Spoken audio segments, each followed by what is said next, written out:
Welcome sa ating munting YouTube channel. Please support my videos. Comment, like and subscribe po mga idolo.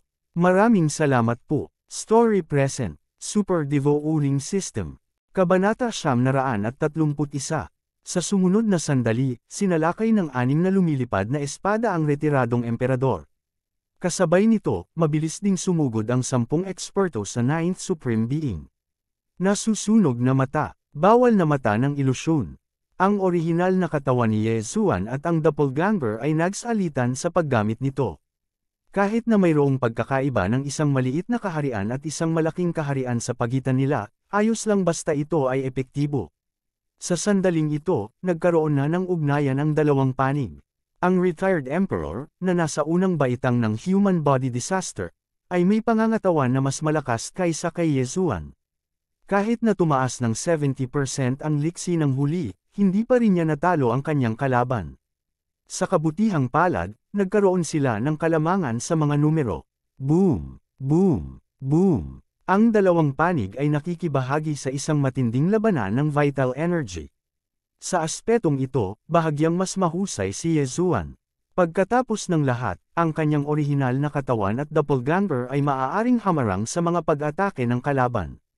Si Luoluo, sa kabilang banda, ay maaaring gumamit ng Fallen Star Whip para umatake.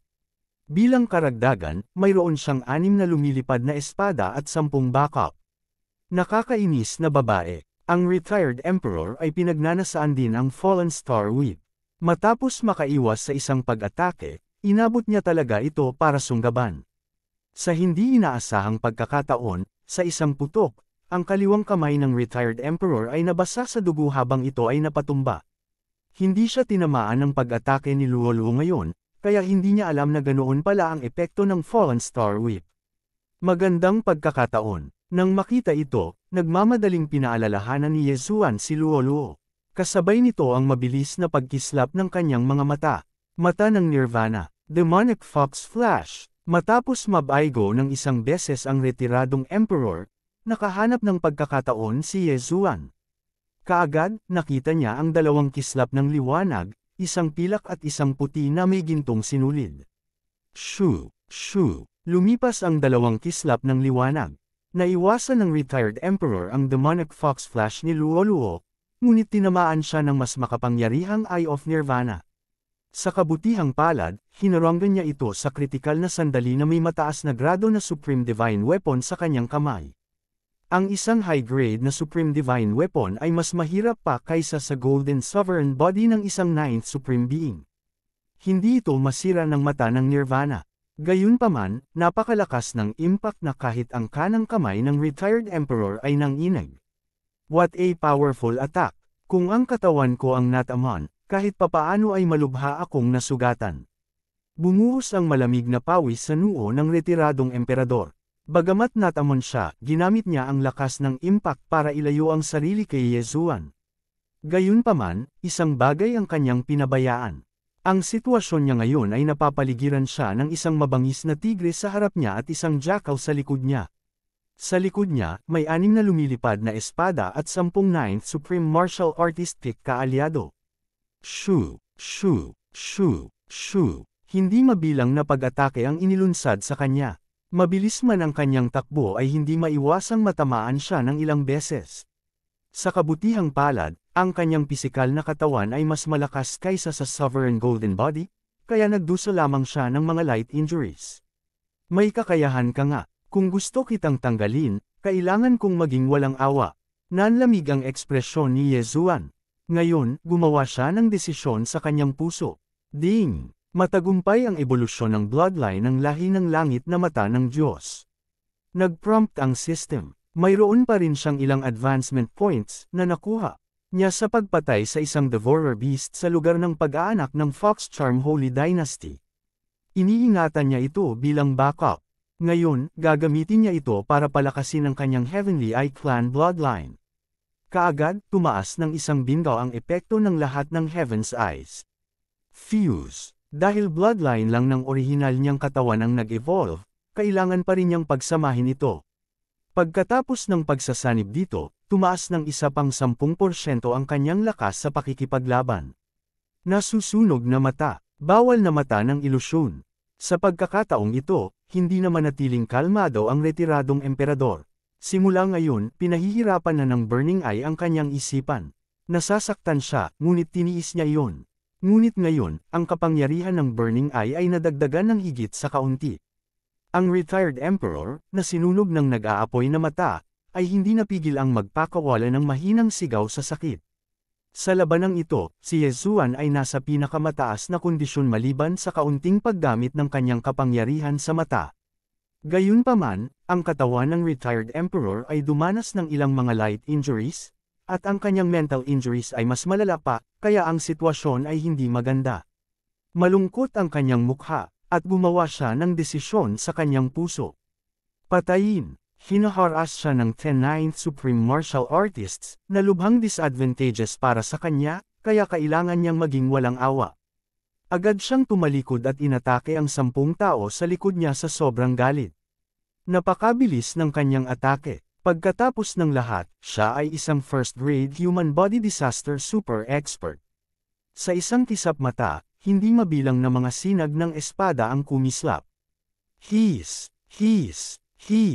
Isang serye ng malulutong na tunog ang umalingaw habang pinatay ng retired emperor ang 6 na 9th Supreme Martial Artist sa isang iglap. Mabangis at walang awa talaga.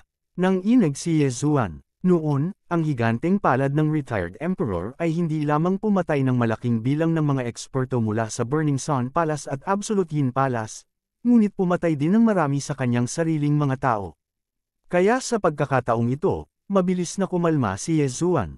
Dahil sa makapangyarihang pangangatawan ng retired emperor, kung gusto niyang masaktan siya ng seryoso, magagamit lang niya ang disintegration eye, na mas mahirap ipagtanggol. Luo, maghanda para sa malapit na labanan. Biglang sabi ni Yezuan.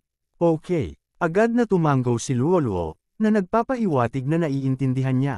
Napag-usapan na nila ang isang countermeasure bago ito. Kaagad, gumamit si Luo ng isang lihim na pamamaraan upang piliting pataasin ang kanyang lakas, na simulang sunugin ang bangkos ng gininto ang buhok. Sa pagkakataong ito, wala siyang choice kundi gamitin ang kanyang trump card. Kung hindi, mahirap sabihin kung sino ang mananalo. Matapos maramdaman ang biglang pagtaas ng lakas ni Luo, naging seryoso ang ekspresyon ng retired emperor. Tila kailangan niyang ipakita ang ilan sa kanyang tunay na lakas. Mystic Moon Slash. Itinaas ng retired emperor ang kanyang kanang kamay at nilaslas patungo kay Luo. Ito ang kanyang kakaibang pamamaraan. Kung ginamit niya ang discarding ito sa simula, kakailanganing gamitin ni Yezuan ang Eye of the Void para harangan ito. Hindi maganda. Nakikita ni Yezuan na ang discarding ito ay hindi pangkaraniwan, kaya agad siyang naisip ng isang bagay. Sa sumunod na sandali, nawala si Luo sa paningin ng lahat at muling nagpakita sa tabi ni Yezuan. Ano? Nagulat ang retiradong emperador at naisip niya, teleportasyon. Ang pagkuha ng isang bagay ay hindi maituturing na isang tunay na teleportasyon dahil may distansya upang makuha ito. Higit pa rito, maaari lamang lumitaw si Luo sa tabi ni Yezuan. Gayunpaman, ang paggamit ng discarding ito upang matulungan si Luo na iwasan ang sword gleam ay isang magandang ideya. Matapos mabaygo ang pag-atake, ang retired emperor ay naabutan ni Yezuan at Luo. Ngayon, oras na para ilabas lahat dahil sa napakalapit na distansya, mas mahirap iwasan ang pag-atake. Demon Fox Flash. Matapos makalapit, ginamit muli ni Luo ang kanyang kakaibang pamamaraan. Isang puting ilaw ang kumislap patungo sa retiradong emperador, ngunit hinarangan niya ito ng kanyang espada. Gayunpaman, si Luo ay hindi lamang nagkaroon ng Demon Fox Flash, mayroon din siyang Demon Fox Clone. Boom! Isang shockwave ang kumawala. Inakala ng retired emperor na nagtagumpay siya, ngunit hindi niya inaasahan na isa lang pala itong clone. Kasabay nito, sa wakas ay na-activate ni Yezuan ang isang teknik na katatapos lang niyang malaman. Pagkawatak-watik na mata, dalawang invisible energy rays ang bumaril patungo sa retired emperor. Ang dalawang sinag na ito ay hindi nakikita ng mata, ngunit nadarama ang mga ito. Sizzle, dama po ang dalawang sinag sa sandata ng retiradong emperador. Nang malapit ng tuyain ang retired emperor sa pag-ataking ito, napagtanto niya na ang kanyang sandata ay nagsimulang maghiwa-hiwalay sa hindi mabilang na maliliit na particle. Kabanata 932. Sa isang kisap mata, kalahati na lang ng mataas na klase ng Supreme Divine Weapon ang natitira, at mabilis pa rin itong nalalanta. Ang eksenang ito ay labis na natakot sa retiradong emperador kaya dali-dali niyang itinapon ang sandata sa kanyang kamay. Ngunit sa sandaling ito, mata ng Nirvana, Meteor Strike, ang orihinal na katawan at flow ni Yezuan ay sabay na umatake, at ginamit din ni Luo-Luo ang makapangyarihang pamamaraan ng letigo na natutunan niya mula sa minanang mga alaala. Sa pagkakataong ito, kahit na hindi mamatay ang retiradong emperador, mababawasan siya ng balat. Fang! Ang retired emperor ay umiwas sa isa sa mata ng Nirvana, ngunit siya ay hinampas sa dibdib ng isa pa. Hindi lang iyon, hinampas din siya ng letigo ni Luo-Luo sa likod. Nagsalpukan ang dalawang malalakas na pag-atake, at hindi niya napigil ang bumulwak ang isang subaw ng dugo. Gulong-gulo na ang kanyang dibdib at likod, at umaagos ang dugo na nagmukhang napakabangis sa kanya. Pagkatapos ng mahabang pakikipaglaban, sa wakas ay nasugatan siya ng husto. Ang isang eksperto sa human body disaster ay may napakalakas na pangangatawan. Ang Eye of Nirvana ay talagang hindi kayang patayin siya. Nagulat si Yezuan. Dapat malaman ng isang tao na ang isang casual na pag-atake mula sa kanya ay maaaring maputol sa kalahati ang pinakamataas na Supreme Divine Warrior. Ang pag-atake ng Eye of Nirvana ay mas malakas kaysa sa kanyang Sword Intent Attack, ngunit nagawa lamang nitong masaktan ng husto ang kanyang kalaban. Sapat na ito para patunayan na may makapangyarihang pangangatawan ng kanyang kalaban. Gayunpaman, malapit nang matapos ang labanan. Ang retiradong emperador, na dumanas ng dalawang pag-atake, bilang karagdagan sa pinsala sa pag-iisip, ay nawala ng hindi bababa sa 40% ng kanyang lakas sa pakikipaglaban. Mata ng Nirvana, Demonic Fox Flash, tatlong malamig na ilaw ang sabay na lumiwanag. Ang retired emperor, na lubhang nasugatan, ay walang kakayahang umiwas sa tatlong pag-atake na nagmumula sa iba't ibang direksyon, at agad siyang tinamaan ng mga ito. Hindi magawa. Ang bibig ng retiradong emperador na puno ng dugo ay hindi napigil ang bamuka habang siya ay nagluwan ng tatlong salita. Ito ang mga huling salitang sasabihin niya sa kanyang buhay. Ang tatlong pag-atake ay damapo lahat sa kanyang katawan, na durog sa kanyang puso. Direktang pinutol ng Demonic Fox Flash ni Luo-Luo ang kanyang ulo. Ang retired emperor, na nasa unang layer ng human body disaster, sa wakas ay namatay. Putong. Ang kanyang ulo ay bumagsak sa lupa, ngunit dahil ang kanyang dibdib at likod ay lubhang nasugatan, ang dugo ay hindi bumulwak ng mataas. Putong. Ang isa pang muffled sound, at ang bangkay ay nahulog sa lupa. Huff.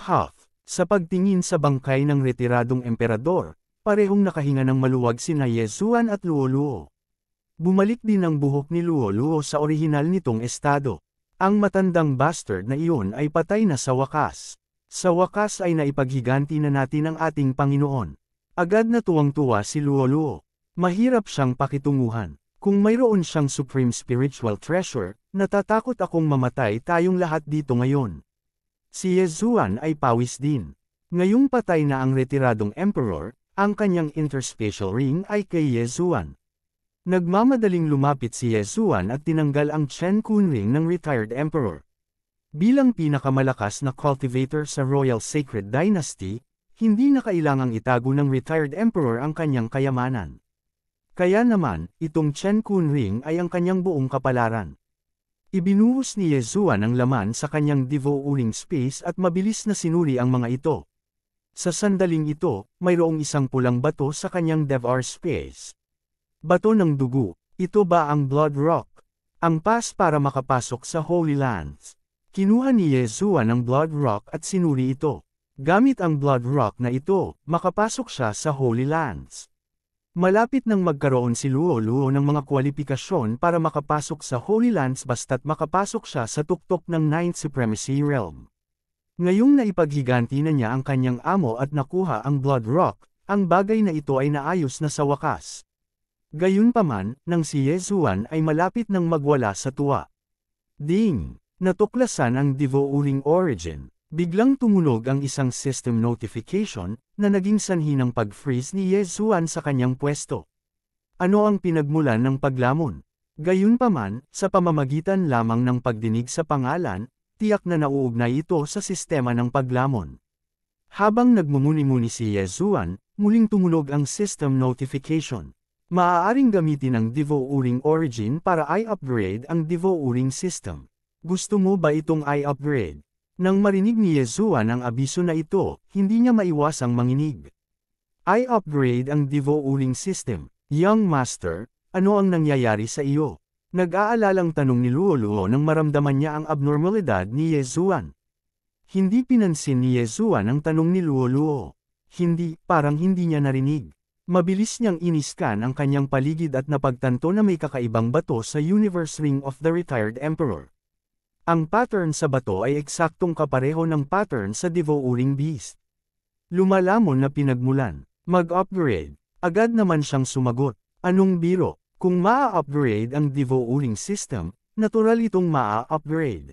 Maliban kung pinirito ang kanyang utak. Ding! Ang Devo-Uring system ay nag-upgrade. Ang kasalukuyang pag-unlad ay 1%. Tumunog ang system notification. Kasabay nito, lumitaw ang isang panel. Ang progress bar ay tumaas sa 1%. Ang progress bar ay tumaas ng napakabagal. Hindi ito tumaas ng 1% kahit na pagkatapos ng ilang segundo. Gayunpaman, hindi ito nakakagulat. Pagkatapos ng lahat, ito ay isang sistema ng pag-upgrade. Kahit na ang isang computer ay nangangailangan ng maraming oras upang muling i-install ang system nito. Ano pa ang Devo-Uring system? Tahimik na naghintay si Ye Zuan ng 1 minuto. Gayunpaman, napagtanto niya na nasa 1% pa rin ang progress bar. Mukhang hindi maa-upgrade ng ganoon kabilis ang Devo-Uring system. Luo Luo, ang Young Master na. Ito ay nakakuha ng ginto sa pagkakataong ito. Hindi napigilan ni Ye Zuan na mapasigaw. Kahit na hindi niya alam kung paano siya nakakuha ng ginto, masasabi ni Luo Luo mula sa ekspresyon ni Ye Zuan na si Ye Zuan ay labis na nasisiyahan. Binabati kita, Young Master. Ngumiti si Luo Luo. Kung mas malakas si Ye Zuan, mas masaya siya. Ito ay ang paglilinang sa sarili ng isang tao. Sa pagkakataong ito, wala ito sa inaasahan ni Ye Zuan. Talagang nakakuha siya ng isang Devo-Uring Origin. Ito ang unang pagkakataon na narinig niya ang pangalang ito. Gayunpaman, hindi niya inaasahan na magagamit ito para i-upgrade ang Devo-Uring system. Iniisip niya kung anong uri ng mga function ang Devo-Uring system pagkatapos ng pag-upgrade. Ang Devo-Uring Origin ay ginamit na ni Ye Zuan para i-upgrade ang Devo-Uring system. Gayunpaman, mabilis na kumuha si Ye Zuan ng panulat at papel at tinanong ang Emperor, nakita mo na ba ang pattern na ito dati? Tiningnan ito ng Emperor at ng 3 pang tao at umiling. Ang pinagmula ng lumalamon ay karaniwang matatagpuan sa hayop na lumalamon. Ngayong mayroon na silang Devo-Uring Origin, maaari nilang palawakin ang kanilang hanay ng paghahanap sa hinaharap. Bilasan mo at bigyan mo ng utos ang buong Sage Dynasty na hanapin ang simbolong ito. Ipaalam sa akin kaagad kapag may nahanap ka na, sabi ni Ye Zuan sa Emperador. Oo, Guru, tumango ang Emperor. Hindi man lang niya nilingan ang bangkay ng ama at agad na umalis. Kahit na matindi ang labanan, ito ay isang bawal na lugar. Walang pinayagang pumasok. Kaya naman, walang nakakaalam na bumagsak na ang retiradong emperador. Habang ina-upgrade pa ang Devo-Uring system, pumasok si Ye Zuan sa palasyo ng retired emperor. Iniskan niya ang lugar gamit ang kanyang Eye of Revelation ngunit wala siyang nakitang nakatago. Kabanata 933. Luo Luo, bilasan mo at magsaka. Kapag naabot mo na ang rurok ng ika-9 na Supremo, pupunta tayo sa Holy Land, sabi ni Ye Zuan kay Luo Luo. Okay. Naunawaan din ni Luo Luo kung bakit gustong pumunta ni Ye Zuan sa Holy Land. Bukod dito, sa kanilang lakas, sila ay halos hindi magagapi sa Bloodcliff Continent. Kaya naman, kinailangan nilang pumunta sa mas mataas na lugar. Gayunpaman, si Luo Luo ay nasa unang bahagi lamang ng ika-9 na pinakamataas na antas. Kung gusto niyang maabot ang rurok ng ika-9 na pinakamataas na antas, kakailanganin niya ng hindi bababa sa 1 buwan.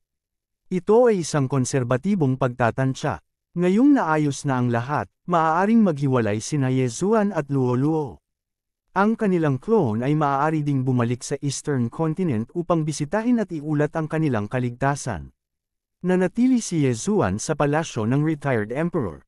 Sa sumunod na pagkakataon, patuloy niyang tinitingnan ang progress bar sa kanyang isipan. Pagkatapos ng isang oras, tumaas lang ng 1% ang progress bar. Tila aabutin ng higit sa 4 na araw para matapos ang pag-upgrade ng sistemang lumalamon. Marami pa ring magagandang bagay sa yin at yang ring ng retired emperor, ngunit hindi sapat ang mga ito para makalusot si Yezuan, kaya ibinigay ni Yezuan ang lahat kay Luo Luo. Si Luo Luo ay nagkaroon ng epekto ng Beast God Bloodline. Ang bilis ng kanyang cultivation ay kasing bilis ng isang rocket. Nagtanim siya ng isang araw, nakatumbas ng paglilinang ng higit sa 10 araw. Napakabilis, lumipas ang 4 na araw. Malapit nang matapos ang pag-upgrade ng sistemang lumalamon. Sa isang sulok ng Royal Sacred Dynasty, si Yezuan ay nababalisa na nakaupo sa lupa. Sa oras na ito, ang progress bar sa kanyang isip ay umabot na sa 99%. Kaunti na lang at matatapos na ang pag-upgrade ng sistemang lumalamon. Makalipas ang kalahating oras, ding, na-upgrade na ang sistema ng paglamon. Ding, ang Sword God Bloodline ay na-upgrade na. Ding, ang Beast God Bloodline ay na-upgrade na. Ding, na-upgrade na ang Tree of Life Bloodline. Ding, na-upgrade na ang Gemini Bloodline.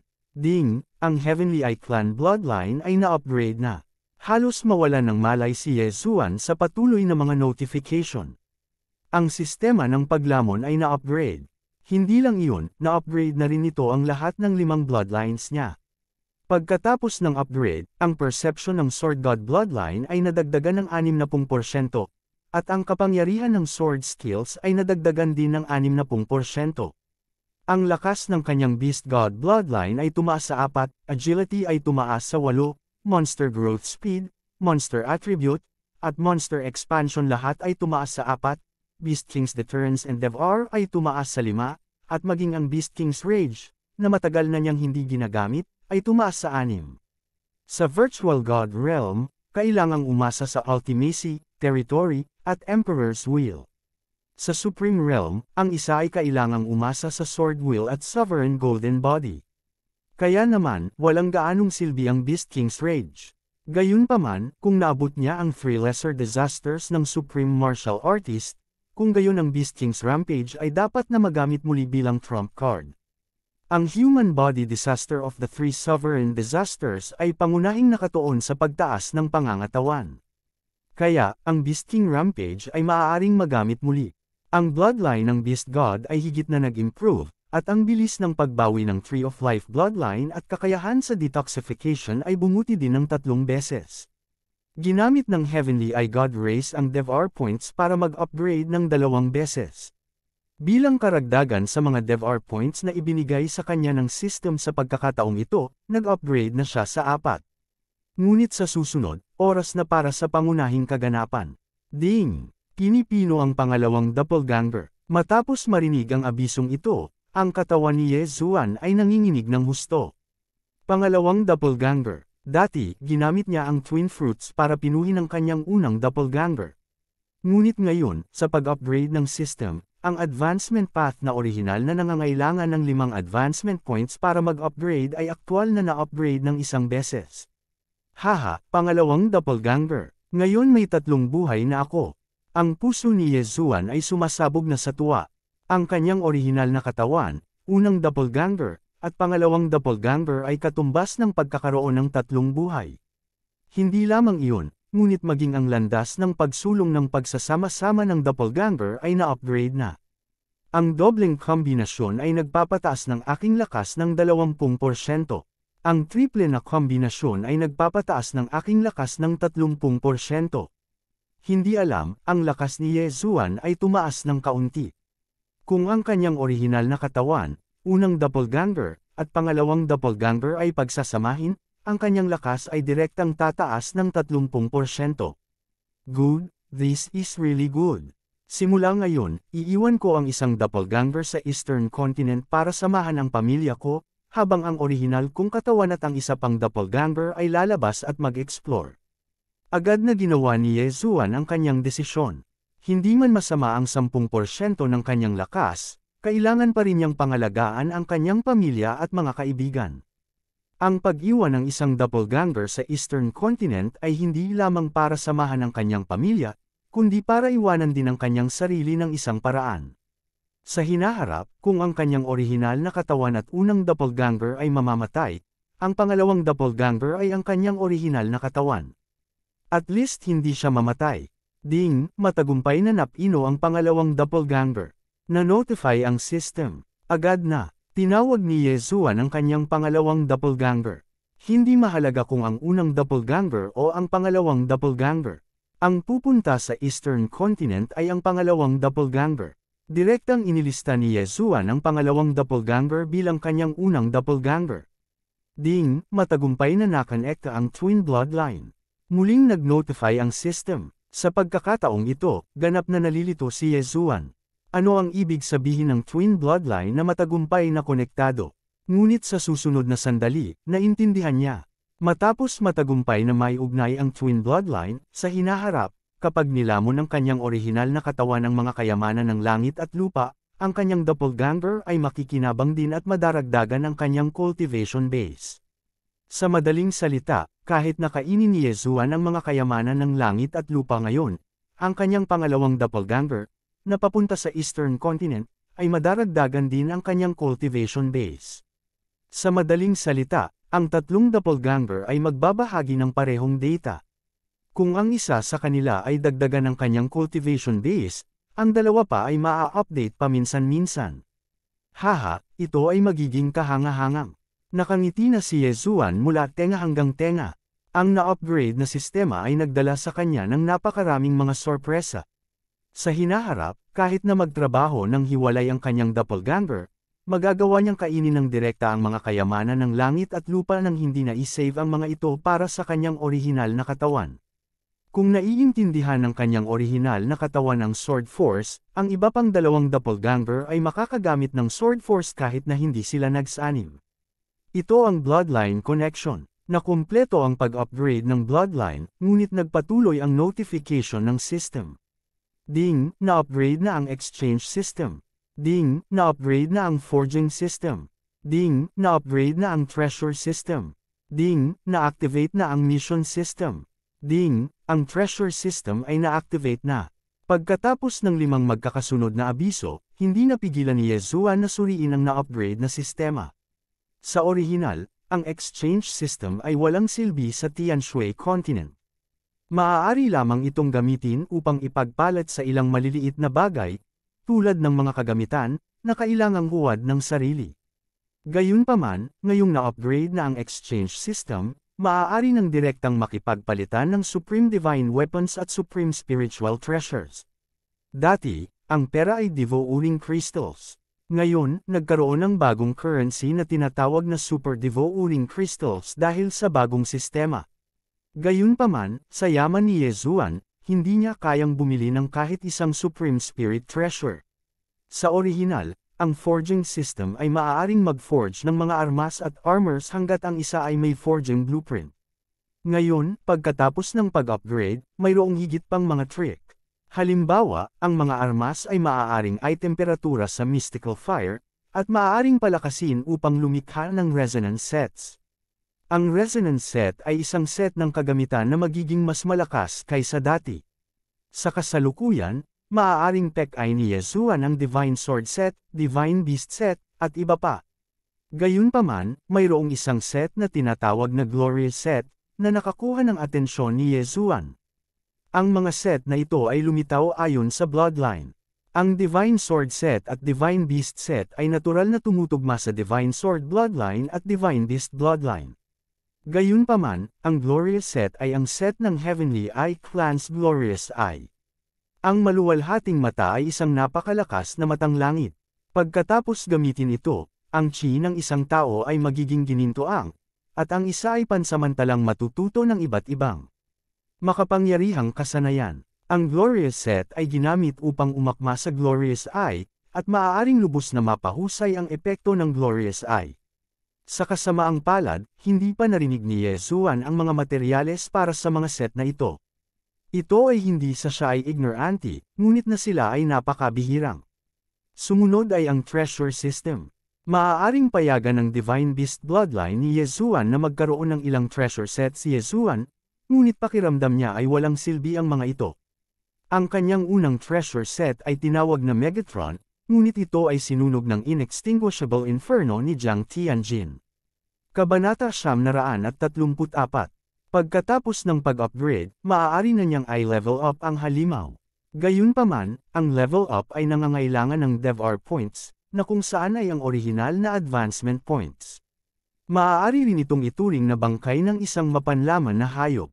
Gayunpaman, nang makita ni Yesuan ang bagong function ng upgrade, nang inig ang kanyang katawan. Muling pagkabuhay. Ang reincarnation system ay may karagdagang function ng muling pagkabuhay. Heavens, maaari talagang bumuhay ng halimaw. Dinilat ni Yesuan ang kanyang mga mata at mabilis na sumulyap sa panel. Napansin niya na ang unang halimaw, si Wei Zhenchen, ay maaaring mabuhay muli. Ding! Dahil na-upgrade na ang system, may isang pagkakataon ang host ng system na buhayin ang isang halimaw. Na-notify ang system. Nang marinig ito, sobrang nasasabik si Yesuan kaya gusto niya itong halikan. Hindi niya inasahan na bibigyan siya ng pagkakataong buhayin ang isang halimaw. Young Master, halos maglaway ka na sa ngiti mo. Biglang lumitaw si Luoluo. Sa pagtingin sa ekspresyon ni Yesuan, hindi niya maiwasang libakin siya. Haha, Luoluo, halika at kilalanin mo ang iyong kasama. Biglang tumawa si Yesuan. Sa susunod na sandali, ginamit niya ang pagkakataon na buhayin ang isang halimaw. Ding! Matagumpay ang muling pagkabuhay ni Wei Zhenchen. Nang tumunog ang notification, isang kamao ang laki ng berdeng bato sa balikat ni Yesuan. Baji! Sa pagkakataong ito, biglang tumalon ang maliit na bato at iniunat ang mga mini-arm at legs nito. Wei Zhenchen, long time no see. Si Yesuan ay sobrang naantig na malapit na siyang umiyak. Noon, sa Shangqing Palace, hindi siya sapat na malakas. Upang maprotektahan siya, si Wei Zhenchen ay sinunog hanggang sa mamatay ng inextinguishable flames ni Wei Zhenchen. Ngayon, sa wakas ay muling nabuhay. Masayang niyakap ni Wei Zhenchen ang mukha ni Yesuan at kinulot ito ng matalim. Eto, bibigyan kita ng makakain. Naglabas si Yesuan ng mineral mula sa kanyang universe ring. Hindi kumibo si Wei Zhenchen at diretsyong nilunok ito. Noon, si Wei Zhenchen ay isa lamang divine beast sa spirit stage. Gayunpaman, pagkatapos lunukan ang mineral na ito, ang antas nito ay mabilis na tumaas. Yugto ng espiritu, Void God Stage. Walang bisa ang God Stage King. Walang bisa ang God Stage Emperor. Sovereign Sacred Beast. Sa ilang paghinga lang, si Wei Zhenchen ay naging isang Supreme Sacred Beast. Pagkatapos ng lahat, ang mineral na ito ay isang material na maaaring magamit upang makagawa ng isang high-grade Supreme Divine Weapon. Ang isang piraso ng ore ay sapat na para maabot ni Wei Zhenchen ang antas ng ika-6 na baitang Supreme Divine Beast. Kailangang malaman ng isa na ang Beast God Bloodline ay may 40% na pagtaas sa paglaki ng halimaw. Gayunpaman, hindi sapat ang isang piraso para kay Wei Zhenchen. Ibibigay ko sa iyo ang lahat ng ores, ngunit hindi itong Blood Rock. Inilabas ni Yesuan ang lahat ng ores para mabusog ni Wei Zhenchen. Napansin din ni Yesuan na pagkatapos mabuhay muli, ang bilis ni Wei Zhenchen sa pagpino ng mga ores ay hindi lang medyo mas mabilis. Hindi kaya may kakaibang nangyari. Sinulyapan niya ang interface at napagtanto na si Wei Zhenchen ay hindi na Earth Spirit. Sa halip, tinawag siyang Earth Monarch. Oo naman, may pagbabago. Gayunpaman, ang mutation ni Wei Zhenchen ay hindi naging sanhi ng pag-mutate ng bloodline ng Beast God tulad ng ginawa ni Luoluo. Hindi nagtagal, nilunok na ni Wei Zhenchen ang lahat ng ores.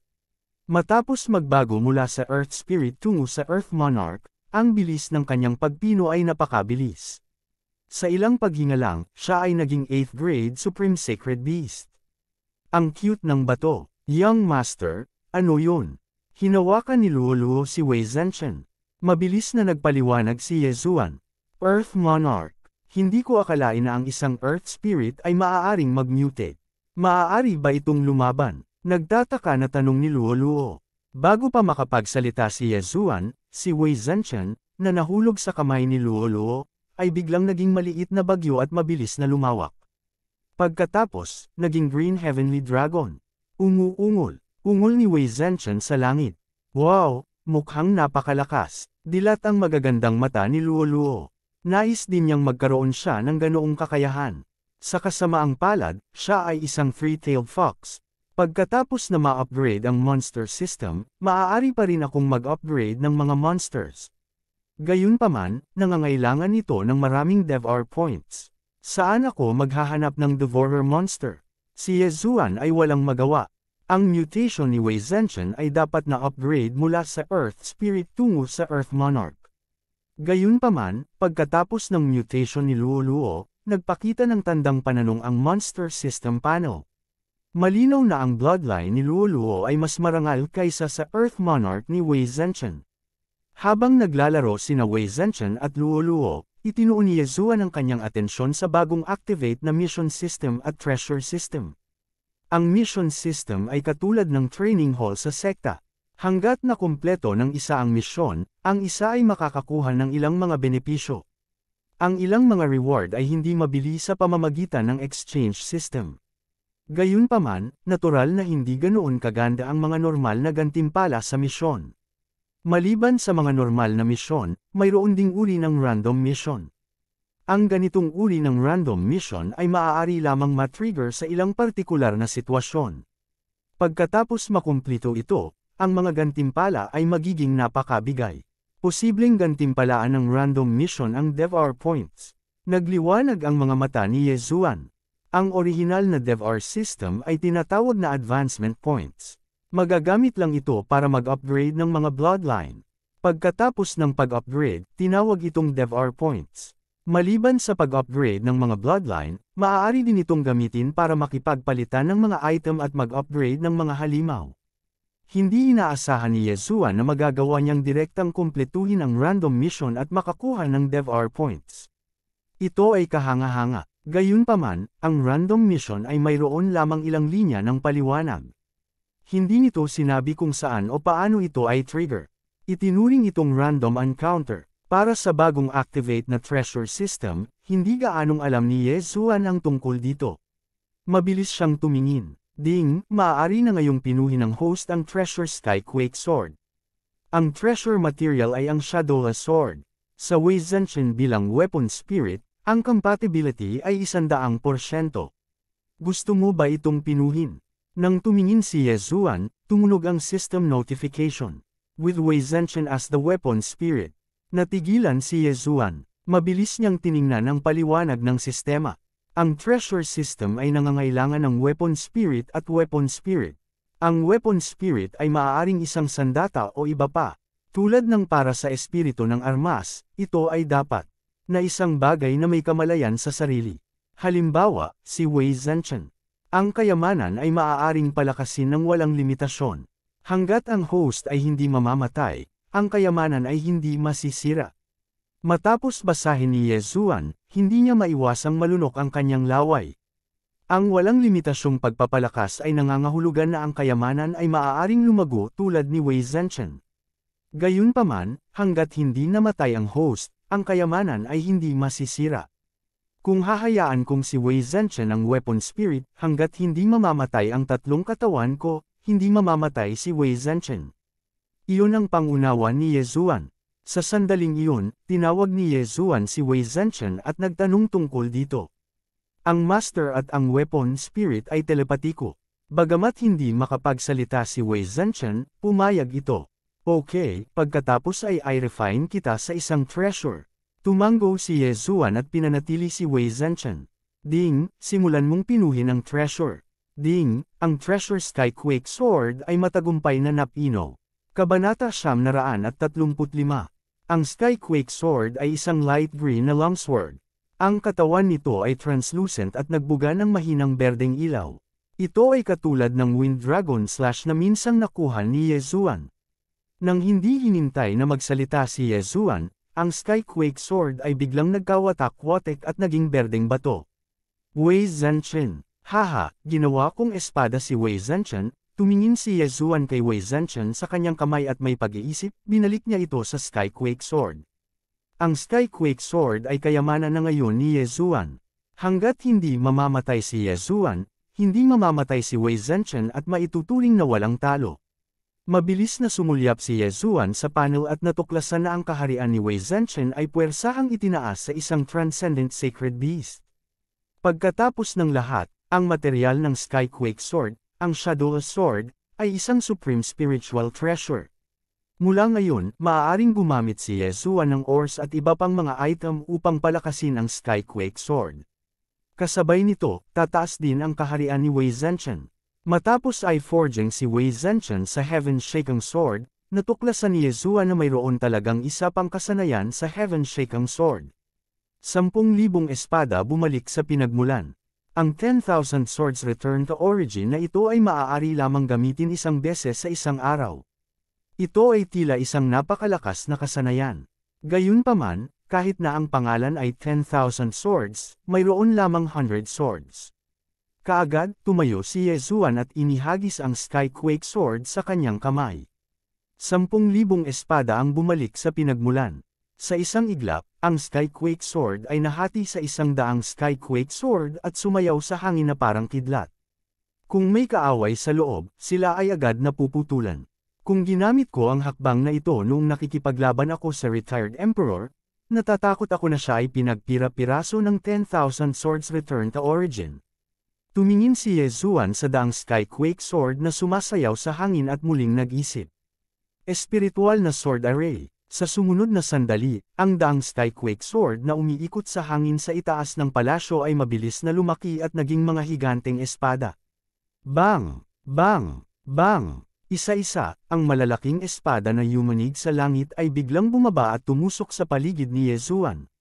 Mahigit sa 100 napakalaking espada na yumanig sa langit ay direktang pumaligid kay Yezuan, na walang iniwang puwang para makatakas. Ito ang Spiritual Sword Array, isang defensive technique. Tumingin si Yezuan sa Spiritual Sword Array na kahit isang langgam ay hindi makapasok. Agad siyang pumalakpak at nag-cheer. Very good. Wei Zhenchen, bumalik ka sa orihinal mong anyo. Si Yezuan ay lubos na nasisiyahan. Kaagad, ang mga giant sword na nanginginig sa langit ay isa-isang naglaho, na naiwan lamang ang Heaven-Shaking Sword. Sumunod, muling nag-transform ang Skyquake Sword. Kasunod ng kalooban ni Wei Zhenchen, ito ay naging isang berdeng pony. Young Master, napakalakas mo na ngayon. Kung ganito kakalakas noong mga nakaraang araw, hindi na natin kailangang lumaban ng ganito katindi. Nagningning ang mga mata ni Luoluo habang nagpupuri. Tumango si Yezuan bilang pagsang-ayon. Gayunpaman, kung ang kanyang devouring system ay na-upgrade sa araw na iyon, hindi na niya kakailanganing gamitin ang 10,000 returning swords. Maaari lamang siyang umasa sa kanyang kadugo upang makitungo sa retiradong emperador. Pagkatapos ng lahat, pagkatapos na ma-upgrade ang devouring system, ang lahat ng kanyang mga bloodline ay minsang umaban. Sa ngayon, naranasan na ni Yezuan ang parehong na-upgrade at bagong unlock na mga system. Gayunpaman, mayroon pa ring sistema na hindi pa na-unlock na nakakuha ng atensyon ni Yezuan.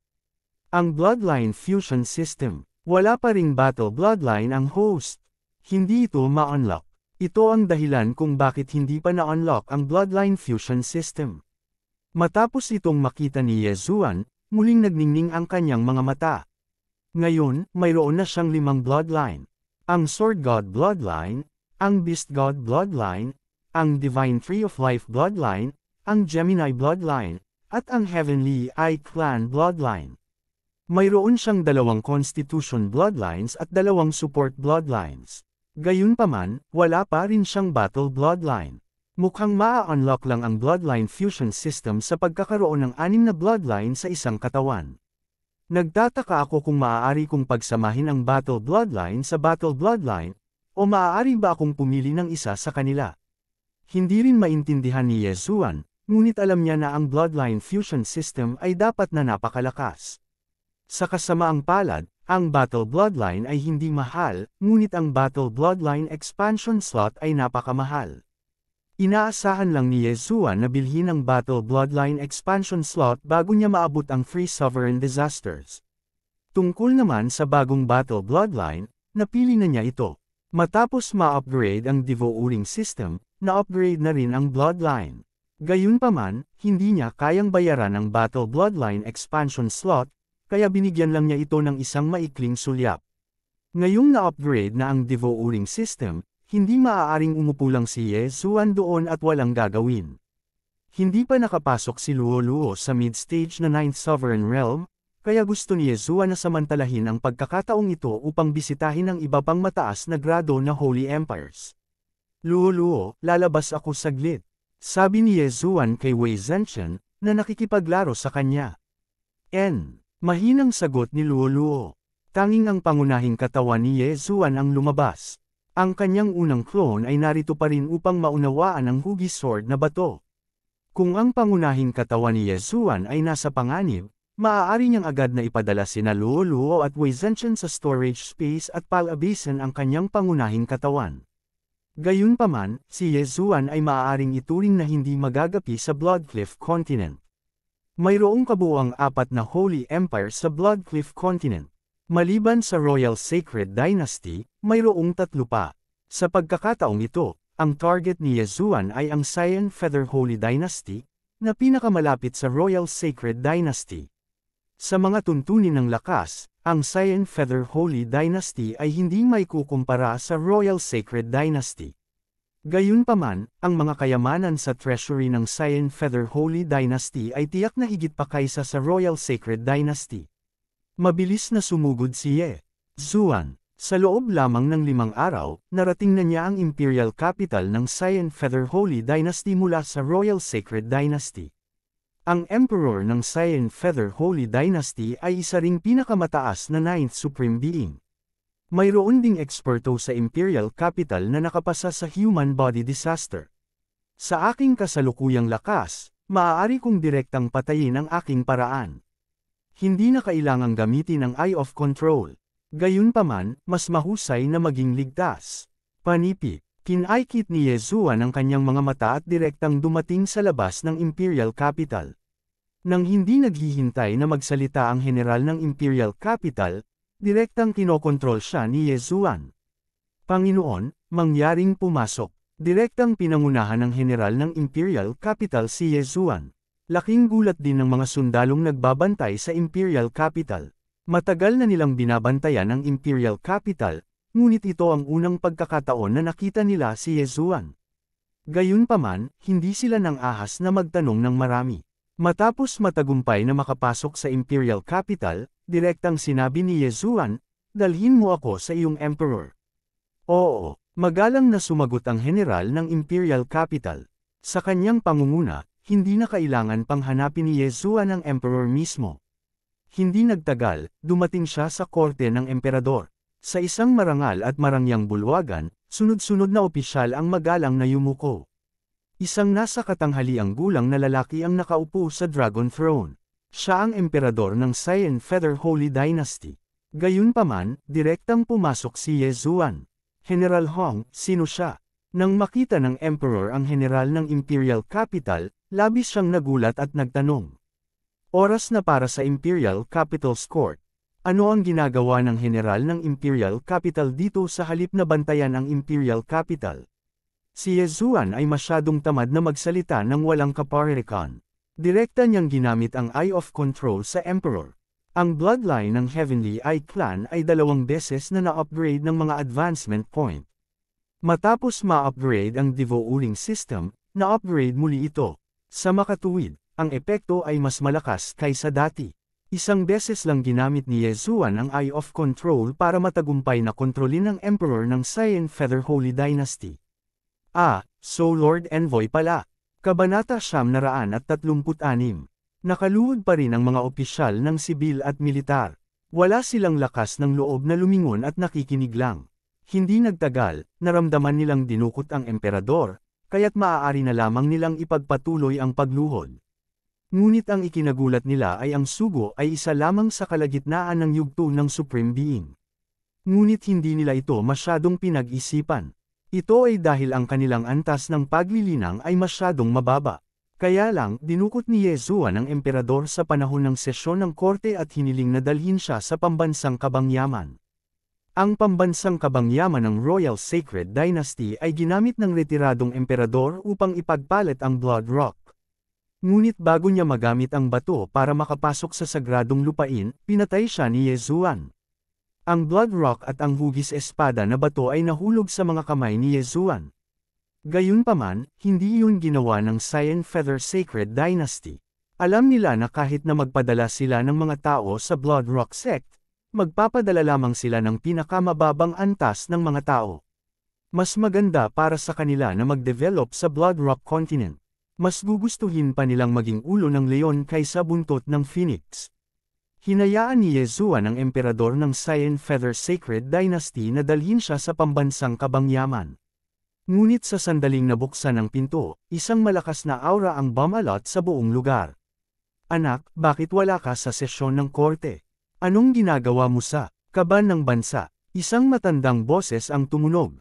Lumingon si Yezuan at nakita ang isang matandang lalaki na may berdeng damit na lumilipad. Pagbati, ama, nagmamadaling sinalubong siya ng emperador. Kung dati, siguradong magugulat si Yezuan. Ngunit nang makita niya ang retiradong emperador ng Cyan Feather Sacred Dynasty, wala siyang pakialam. Sino ang batang ito? Ang retiradong emperador ng Cyan Feather Sacred Dynasty ay lumipad at tumingin kay Yezuan. Sa oras na ito, ang emperador ay dapat nasa sesyon ng hukuman. Ngunit bakit siya nagdala ng isang binata sa pambansang kaban? Huwag ka nang magtanong. Nasa ilalim ko ang anak mo. Kung alam mo kung ano ang makakabuti sa iyo, tumalikod ka at umalis. Mahinahong sabi ni Yezuan. Sa lakas niya ngayon, hindi niya kailangang matakot sa kabilang partido. Sa mundong ito kung saan iginagalang ang malalakas, ang makalangit na kayamanan ay pag-aari ng malalakas. Anong sabi mo? Nang marinig niya si Yezuan, pinandilatan siya ng Grand Emperor ng Cyan Feather Holy Dynasty. Lumingon siya at nakitang nakaluhod ang kanyang anak sa tabi ni Yezuan. Ibig sabihin ay nagsasabi ng totoo si Yezuan. Ang isang Ninth Supreme Being na kinokontrol ng isang Ninth Supreme Being ay talagang hindi maisip. Hindi ka mid-stage Ninth Supremacy. Bulalas ng Grand Emperor ng Cyan Feather Holy Dynasty. Kalimutan mo na, ikaw ang nanliligaw kay kamatayan. Naningkit ang mga mata ni Yezuan. Sa sumunod na sandali, dalawang figure ang lumitaw sa tabi niya. Luoluo, Wei Zhenchen, Young Master, gagayahin mo ba siya? Tumingin si Luoluo sa Grand Emperor ng Cyan Feather Holy Dynasty at nagtanong. Tumango si Yezuan. Sa susunod na sandali, ginamit niya ang Burning Eye sa matanda. Kaakit-akit, hindi nagatubili si Luoluo at ginamit ang kanyang alindog. Tumagos sa ulo ng matanda ang dalawang mental attack. Nililigawan mo si kamatayan. Nagulat ang matanda at nagmamadaling naglabas ng suntok. Gayunpaman, isang higanteng kalasag ang biglang lumitaw sa harap ni Yezuan at hinarang ang suntok. Bagamat ginawang isang kayamanan si Wei Zhenchen, maaari pa rin itong magbago. Bukod dito, mayroon itong katigasan ng isang Supreme Being Spiritual Treasure. Wei Zhenchen, igapos mo siya. Sigaw ni Yezuan. Kacha, kacha. Nang marinig ito, agad na naglaho si Wei Zhenchen sa isang suit ng armor, na pagkatapos ay umaksyon patungo sa matanda ng magkapira-piraso. Magwala ka, isang suntok ang ginawa ng matanda. Gayunpaman, sa kanyang cultivation level, hindi niya kayang sirain ang isang Supreme Being Spiritual Treasure. Pagkatapos ng ilang malulutong na tunog, isinuot ng matanda ang armor na pinag-transforma ni Wei Zhenchen. Sa sandaling iyon, hindi siya makagalaw. Ano ang bagay na ito? Nagulat ang Grand Emperor ng Cyan Feather Holy Dynasty. Isa siyang first-grade human body disaster expert. Kaya niyang hatiin ang mga bundok at hatiin ang lupa sa isang suntok. Napakalakas ng pangangatawan niya, ngunit talagang tinatakan siya ng kakaibang bagay. Paano ito magiging posible? Nasusunog na mata, kaakit-akit. Ang Grand Emperor ng Cyan Feather Holy Dynasty ay hindi makagalaw. Maaari lamang siyang maging target. Ang kanyang paghahangad ay patuloy na humihina. Hindi kailanman sinubukan ni Yezuan na kontrolin ang isang eksperto sa human body disaster. Kahit na ito ay isang maliit na antas at isang malaking antas sa itaas, ang Heavenly Eye Clan bloodline ni Yezuan ay makapangyarihan na. Bukod dito, 3 beses na siyang umaban.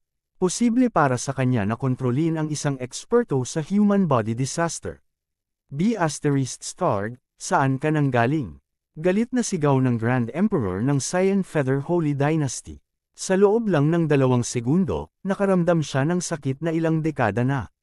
Niyang hindi naramdaman. Gaano man kalakas ang kanyang paghahangad, hindi niya kayang tiisin ang gayong pagpapahirap. Nasusunog na mata, kaakit-akit, bawal na mata ng ilusyon. Isa pang round ng mental attacks. Sa sandaling iyon, ang mukha ng Grand Emperor ng Cyan Feather Holy Dynasty ay kumaibot. Nataman siya ng Forbidden Eye of Illusion. Tuwang-tuwa si Yezuan. Tila ang lakas ng isip ng Grand Emperor ng Cyan Feather Holy Dynasty ay pinahina niya. Mata ng kontrol. Sa pagkakataong ito, direktang ginamit ni Yezuan ang Eye of Control. Ding, kontrolin ng matagumpay. Nang tumunog ang system notification, agad na nabasag ang berdeng armor na ginawa ni Wei Zhenchen. Pagkatapos, nag-reform ito sa Skyquake Sword na lumutang sa hangin. Pagbati, guru, ang Grand Emperor ng Cyan Feather Holy Dynasty ay lumuhad sa isang tuhod. Napakagaling. Tumango si Yezuan bilang kasiyahan. Ngayon, mayroon siyang lingkod ng human body disaster. Pagkatapos, kinuha niya ang Grand Emperor's Interspatial Ring. Matapos walisin gamit ang kanyang kamao, itinapon niya ito kay Luoluo. Natagpuan ni Luoluo ang maraming magagandang bagay dito. Agad siyang ngumiti at sinabing, "Salamat, young master." Noong una, tinansya niya na kakailanganin niya ng 1 buwan upang maabot ang pinakamataas na antas ng 9th Supreme Being.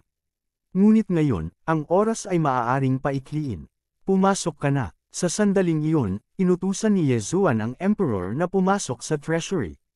Maraming bagay sa treasury ng Cyan Feather Holy Dynasty, ngunit hindi sapat para kay Yezuan na makapasok sa tuktok ng 9th Supreme Being level.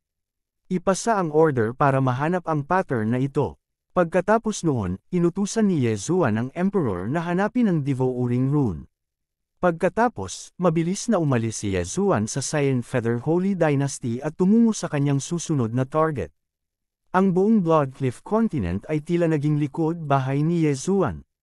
Walang makakapigil sa kanya. Makalipas ang kalahating buwan, nalampasan ni Yezuan ang natitirang 2 high-grade Holy Dynasties.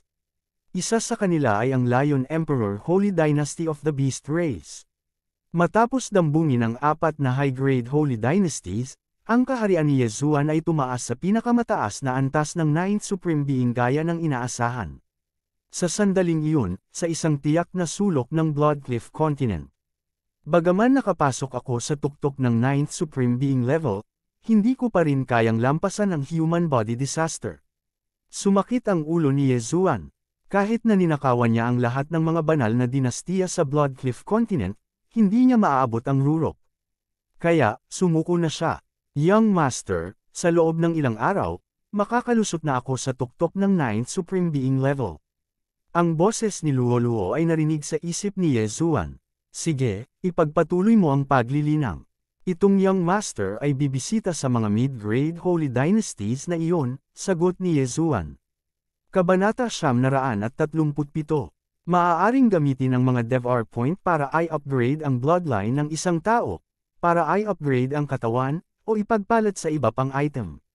Maraming gamit para sa kanila. Kung tungkol sa pinagmumulan ng paglamon, ito ay isang pangangailangan upang pagsamahin ang linya ng dugo ng isang tao. Siyempre, maaari rin itong gamitin upang ipagpalat sa mga kayamanan. Sa madaling salita, mayroong 3 uri ng currency: Super DevR Crystals, DevR Points, at DevR Source.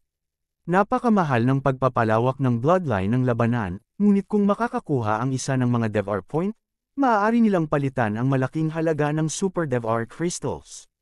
Sa kasamaang palad, hindi madaling mahanap ang mga lumalamon na hayop. Dumaan si Yezuan sa mahigit 10 banal na dinastiya sa kalagitnaan ng baitang, ngunit wala siyang mahanap sa treasury. Young Master, nakalusot na ako sa rurok ng 9th Supremacy. Habang naghahanda si Yezuan na ipagpatuloy ang kanyang paglalakbay, nagpadala si Luoluo sa kanya ng isa pang mensahe. Sige, babalik ako agad. Tumango si Yezuan, pagkatapos ay sinira ang kawalan at nag-teleport ng ilang beses.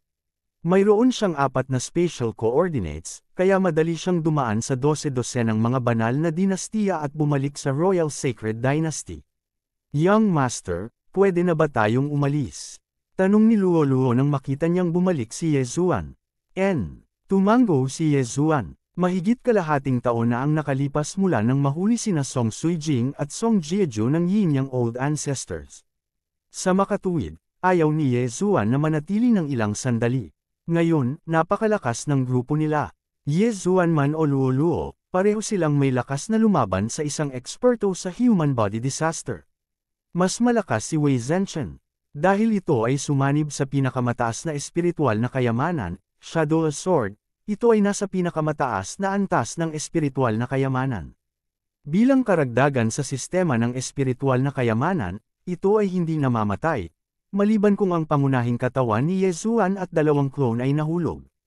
Gayunpaman, iniwan ni Yezuan ang kanyang pangalawang clone sa Eastern Continent, at ang Old Immortal Tianju ay nasa Eastern Continent. Bagamat hindi ito 100% ligtas, mayroon pa ring 79% pagkakataon. Pagkatapos nilang mag-ayos ay naghanda na sila sa pag-alis.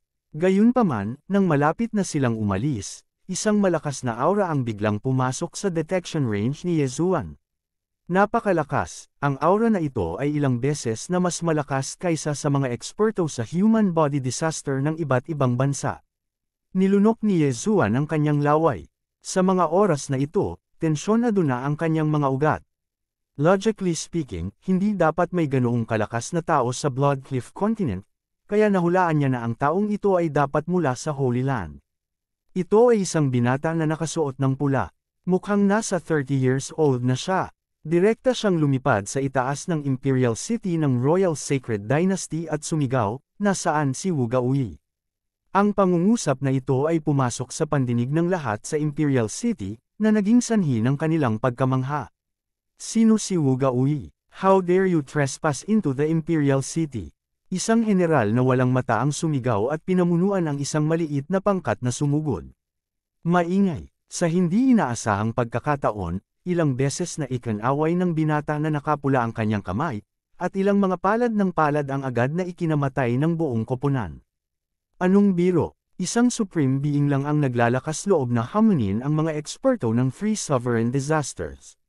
Maaaring hindi alam ng iba kung sino si Wu Gaoyi, ngunit alam ni Yezuan. Si Wu Gaoyi ay ang retiradong emperador ng Royal Sacred Dynasty na pinagsanib nila ni Luo upang patayin. Kaagad, lumipad ang emperador at magalang na nagsabi, "Pagbati, Panginoong Sugo. Ang aking ama ay nasa labas. Sa 7 araw, sasanduan ka ng grupo ng Bloodcliff Sect. Kung huli ka, ikaw ang magdadala ng kahihinatnan." Sabi ng binata na nakasuot ng pula sa mahinang boses. Hindi, ibinigay na ng aking ama ang Bloodcliff sa isang henyo ng royal family. Ang emperor ay nagmamadaling umiling. Kaagad pagkatapos, lumipad sina Yezuan at Luo. Kasabay nito, hawak pa rin ni Yezuan ang Bloodcliff sa kanyang kamay. Mabuti, pagkatapos ay umalis kasama ako ngayon. Bahagyang tumango ang binata na may pulang damit, naghahanda na umalis kasama si Yezuan. Ang emperor ay nagmamadaling itinuro si Luo at sinabing, "Lord Envoy, ang kanyang kakayahan ay hindi masama. Siya ay 15 taong gulang pa. Lamang sa taong ito at nakalusot na sa tuktok ng 9th Sovereign Realm. Natugunan niya ang mga kinakailangan ng Bloodcliff Sect. Mangyaring dalhin siya sa iyo. Ang mga kinakailangan ng Bloodcliff Sect ay makapasok sa tuktok ng 9th Sovereign Realm bago ang edad na 20, at si Luo ay 15 taong gulang lamang. Tiyak na natugunan niya ang mga kinakailangan. Gayunpaman, mayroong maraming makalangit na kayamanan sa mundong ito na maaaring mapanatili ang hitsura ng isang tao. Imposibleng manghusga sa hitsura ng isang tao. 15 years old, ha? Not bad. Your Royal Sacred Dynasty has finally produced a genius after so many years. Bahagyang tumango ang binata na nakasuot ng pula. Maya-maya, naglabas siya ng isang lilang kristal at inihagis kay Luo, "Hawakan mo." Sinalo ni Luo ang lilang kristal.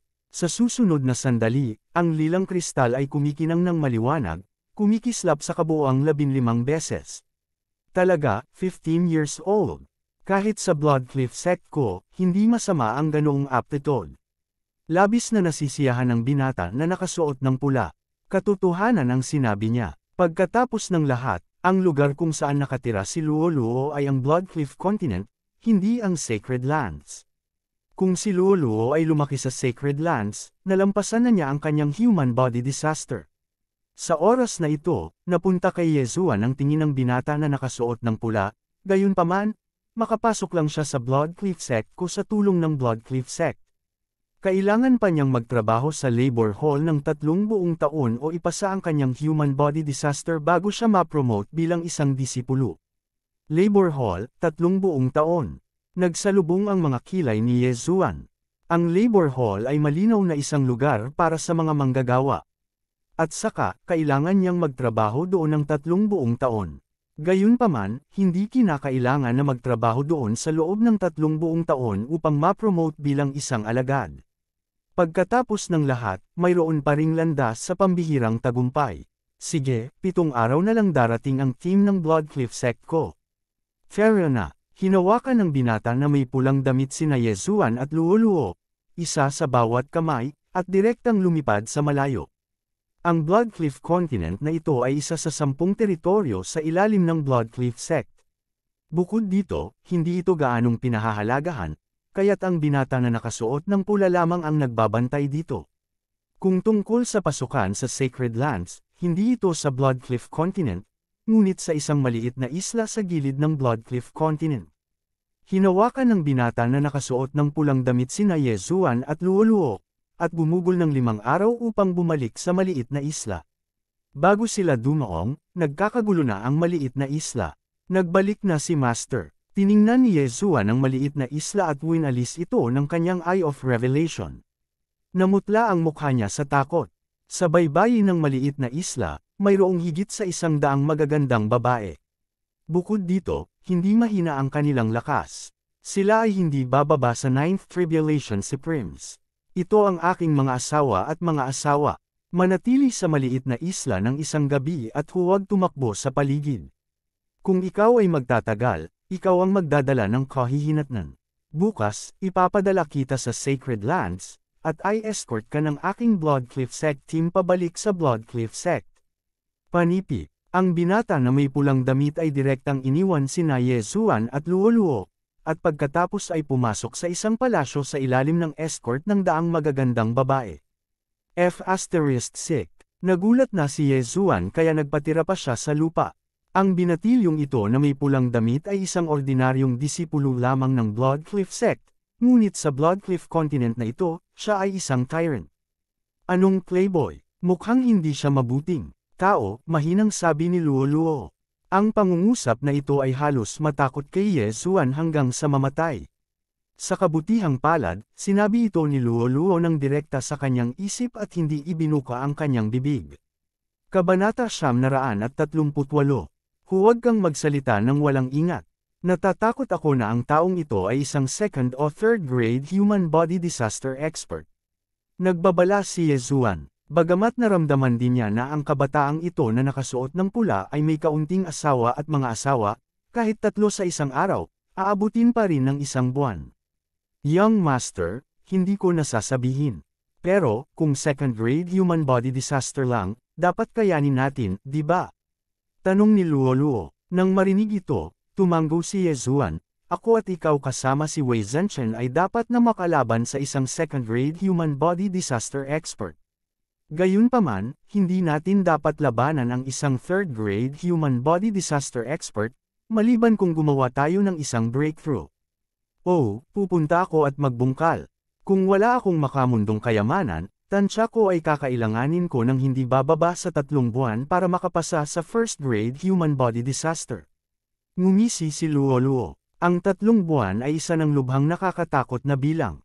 Maging ang retired emperor ay gumugol ng buong 10 taon, pati na rin ang malaking halaga ng makalangit at makalupang kayamanan na masisira sa unang layer ng human body disaster. Huwag kang mag-alala, kapag nakarating na tayo sa Sacred Land, kukunin ko ang mga makamundong kayamanan para sa iyo. Nangako si Yezuan. Sa kanyang kamay, may isang batong hugis espada. Dati, ibinigay niya ang bato sa Burning Sun Hall Master, ngunit nang maglaon, nalaman niya na ang bato ay lubhang mahalaga, mas mahalaga pa kaysa sa Supreme Spiritual Treasure. Kung ibinunyag niya ang sikreto ng bato, baka patayin at nakawin lang siya ng batang nakasuot ng pula. Sa makatuwid, nais ni Yezuan na makahanap ng pagkakataon na ibigay sa kanya ang bato pagkatapos makapasok sa sagradong lupain. Sa kasamaang palad, ang bato ay isang bagay sa pag-unawa, kaya hindi ito magkakaroon ng malaking halaga kung lalamunan niya ito. Sa araw na ito, sina Yezuan at Luo-Luo ay nakahanap ng isang lugar sa maliit na isla na ito upang magpalipas ng oras.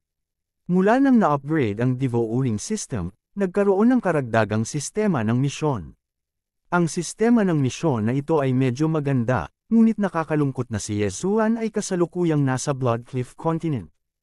Ang mga misyon dito ay lahat ng napakababang antas ng mga misyon, na walang iba kundi ang pagpatay ng mga tao, pangangaso ng Supreme Sacred Beasts, paghahanap ng mga materyales, at iba pa.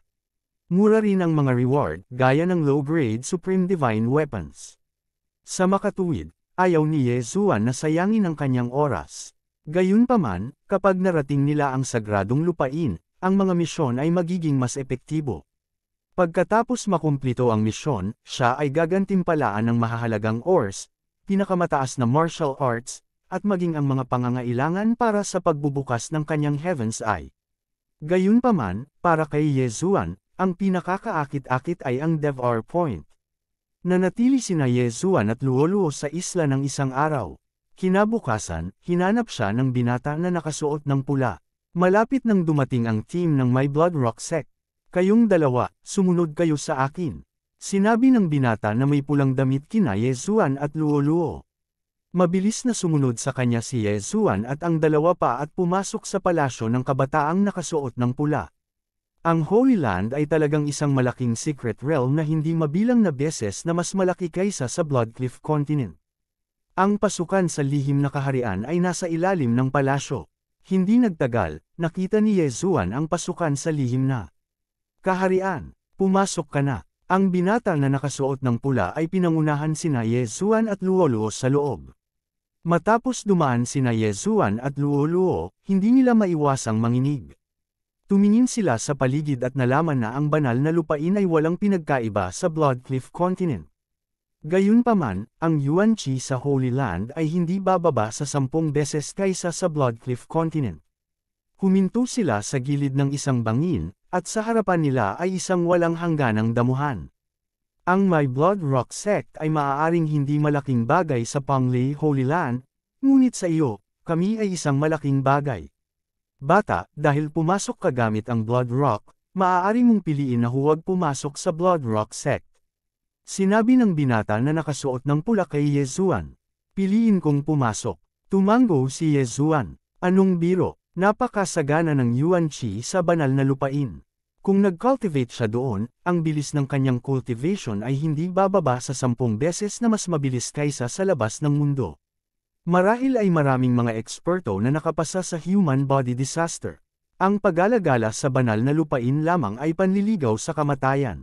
Mas mabuting humanap muna ng lugar para maintindihan ang banal na lupain. Gayunpaman, may nalaman si Yezuan mula sa mga salita ng kabataang nakasuot ng pula. Marahil ay mayroong higit sa isang banal na lupain. Ang banal na lupain kung saan matatagpuan ang Blood Rock Sect ay tinawag na Panglay Holy Land. Hindi lang niya alam kung ang Yin Yang Old Ancestor ay nasa Panglay Holy Land. Panginoong Envoy, narinig mo na ba ang Yin Yang Old Ancestor? Tanong ni Yezuan. Yin Yang Old Ancestor. Kumunat ang noo ng binata na nakasuot ng pula.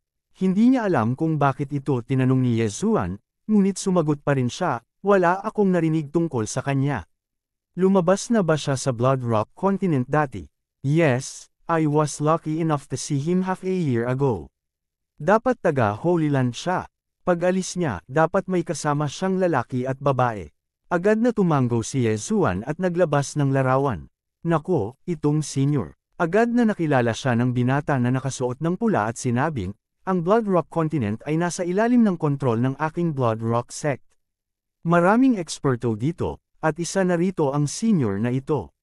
Kung gayon, Lord Envoy, kilala mo ba kung sino ang senior na ito?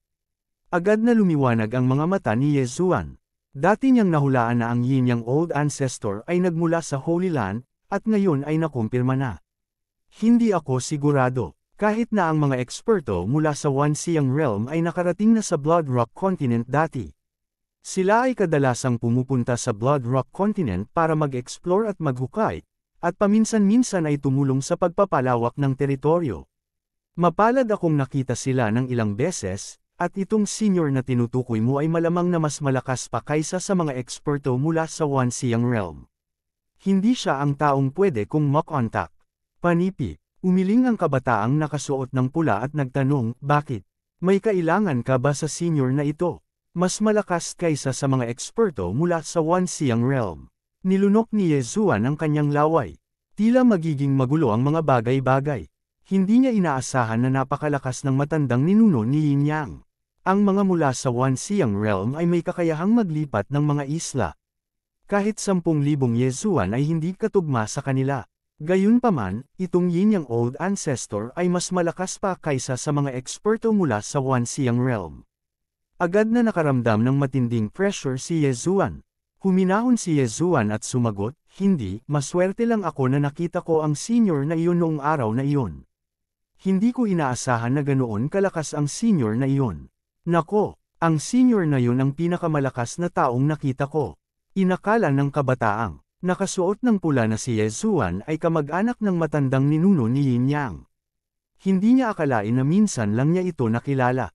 Ayaw ipagkalat ni Yezuan ang balita na sina Song Suijing at Song Juju ay nahuli ng Yin Yang Old Ancestor kung sakali. Kung gayon, Senior Brother, narinig mo na ba ang Old Immortal Tianju? Nagpatuloy si Yezuan sa pagtatanong. Old Immortal Tianju, sumimangot ang binata na nakasuot ng pula at sinabing, hindi. Ang sagot na ito ay nagulat kay Yezuan. Nang kukunin na ni Yezuan ang larawan ng Old Immortal Tianju, biglang may sumigaw mula sa langit. Napalingon si Yezuan at ang dalawa pa at nakita ang isang higanteng pulang ibon na lumilipad. Narito ang pangkat ng My Blood Rock Sect, sabi ng binata na nakasuot ng pula. Nang matapos siyang magsalita, lumipad sa kanilang mga ulo ang higanteng pulang ibon. Napakabilis. Napalunok si Yezuan ng kanyang laway dahil ang kanyang eyes of perception ay nakakita ng aura na maraming beses na mas malakas kaysa sa kabataang nakasuot ng pula. Oo, ang ika-10 Blood Rock Continent ay nagpadala ng 2 tao ngayong taon. Kabanata 939, Panginoong Deacon, ang kakayahan ng batang babae na ito ay umabot na sa pamantayan ng sekta, magalang na sabi ng binatilyong nakasuot ng pula. Nakalok ang tingin ng matandang lalaki na nakasuot ng pulang damit sa katawan ni Luo at sinabing, ito ay talagang isang maliit na fox. Ito ang unang pagkakataon na nakita ko ito. Pagkatapos niyang magsalita, naglabas siya ng kristal para subukan ang edad ni Luo. 15 taong gulang, hindi masama, hindi masama. Ito ang pinakamagandang resulta sa kasaysayan ng ika-10 kontinente. Ang matandang nakasuot ng pula ay tumanggo ng may kasiyahan, pagkatapos ay tumingin kay Yezuan at sinabing, bata, ilang taon ka na? 24. Matapat na sagot ni Yezuan, sabay abot ng isang Blood Rock. Sa Blood Rock na ito, maaari kang magtrabaho sa labor hall sa loob ng 3 taon. Kinuha ng matandang nakasuot ng pula ang bato at sinabing, kayong dalawa, sumakay kayo sa likod ng Blood Rock Bird. Narinig ito ni Yezuan at Luo at lumipad kasama ang matanda na nakasuot ng pula. Pagdating nila sa likod ng Blood Rock Bird, nalaman nilang marami ng tao dito. Ang mga taong ito ay napakabata pa, at ang ilan ay umabot pa sa kaharian ng human body disaster. Buntong hininga, ang ating Blood Rock Continent ay masyadong mababa ang antas. Ang mga taong ito ay dapat mula sa ibang Blood Rock continents. Napabuntong hininga si Yezuan sa kanyang puso. Mula sa Crown Prince ng Royal Sacred Dynasty, nalaman niya na hindi lang isang Bloodcliff continent. Medyo marami. Ang mga henyong ito ay nagbigay kay Yezuan ng matinding pressure. Nagsimulang lumipad ang Blood Rock Bird. Ang matandang ito na may pulang damit ay isang deacon lamang ng Blood Rock Sect. Siya ang namamahala sa pagkuha ng mga bagong dating sa lugar na ito taon-taon. At ang Blood Rock Continent ni Yezuan ay hindi ang huli, kaya kailangan pa rin nilang maglibot. Susunod, si Yezuan at Luo-Luo ay nanatili sa likod ng Blood Rock Bird sa loob ng 7 araw, kumuha ng mahigit 10 tao bago lumipad patungo sa Blood Rock Sect. Sa panahong ito sa likod ng Blood Rock Bird, umasa si Yezuan sa kanyang Eye of Perception para marinig ang maraming bagay mula sa mga tao sa paligid. Halimbawa, ang Blood Rock Bird na sinakyan nila ay inalagaan ng Blood Rock Sect. Ang isa pang halimbawa ay ang Blood Rock Sect ay itinayo sa isang Blood Rock Mine. Ang mga hindi nakamit ang mga kinakailangan upang makapasok sa Blood Rock Sect ay kailangang magtrabaho sa labor hall sa loob ng 3 taon. Sa loob ng 3 taon na ito, kailangan nilang minahan ang Blood Rock. Maaaring gamitin ang Blood Rock para gumawa ng Supreme Being Spiritual Treasures. Kung ibibigay ito kay Wei Zhenchen, tiyak na mapapalaki nito ang kanyang lakas. Ngayon, ipapadala ako sa aking mga Blood Rock. With the devouring space, kikita ako ng malaki. Panipi, nagliwanag ang mga mata ni Yezuan. Ang mga pumasok sa Blood Rock Mine ay hindi pinayagang magsuot ng Universe Rings. Ang Blood Rock Sect ay maglalabas ng Universe Rings para pigilan ang mga tao na magnakaw ng Blood Rocks. Gayunpaman, walang sino man ang makakatuklas sa devouring space ni Yezuan. Pagdating ng panahon, makakagawa na siya ng mga palihim na bagay. Sa pag-iisip nito, nasasabik si Yezuan dahil nakahanap siya ng paraan para kumita ng pera. Pagkaraan ng 1 pang linggo, sa wakas ay dumating ang Bloodcliff Bird sa Bloodcliff Sect. Ang matanda na nakasuot ng pulang damit ay tumalon sa lupa, at agad na dumating ang isang alagad upang batiin siya. Sige, sa mga nakakatugon sa mga kinakailangan sa pagpasok, samahan mo ako. Ang iba ay sumunod sa kanya sa labor hall. Sabi ng matanda na nakasuot ng pula, "Young master, hindi masama ang aking kakayahan. Pagdating ng panahon, tutulungan kitang makuha ito." Sabi ni Luo-Luo sa kanyang isipan, "No need, I can get it out myself. Focus ka lang sa paglilinang." Direktang tumanggi si Yezuan. "Sige, aalis muna si Luo-Luo." Humajijek si Luo-Luo, pagkatapos ay umalis kasama ang matanda na nakasuot ng pula. Sa pagtingin sa kanyang papaalis na figure, ipinakita ni Yezuan ang isang malungkot na ekspresyon. Dahil ito ay palaging ganito. Noong si Luo-Luo ay nasa Royal Sacred Dynasty, siya ay direktang kinuha bilang isang consecrated, at siya ay isang maliit na kapitan lamang ng Imperial Guard. Sa oras na ito, siya ay tumingin sa paligid at natagpuan na mayroong higit sa 30 mga tao tulad niya na ipinadala sa labor hall. "Lahat kayo, sumunod kayo sa akin," sabi ng isang disipulong nakasuot ng pula ng Blood Rock Sect. Ang mga nanatili kay Yezuan ay lahat ng pinakamataas na Supreme Beings, ngunit lahat sila ay higit sa 20 taong gulang. Sa makatuwid, kinailangan nilang manatili sa labor hall sa loob ng 3 buong taon, o lampasan ng 3 minor disaster sa panahong ito. Nakisalamuha si Yezuan sa mga taong ito at sinundan ang disipulong nakapula ang damit sa labor hall upang magparehistro, pagkatapos ay namahaji ng ilang mga bagay at tirahan. Ngayon, kayong lahat ay mga odd jobs na disipulo ng Blood Rock Sect. Sa tingin ko ay alam na ninyo na ang pinakamahalagang gawain ng labor hall ay ang pagmimina ng mga Blood Rock. Bawat tao ay kailangang magbigay ng 30 Blood Rock bawat buwan, na 1 piraso bawat araw. Kung matutuklasan kang tamad, mapapatalsik ka sa Blood Rock Sect.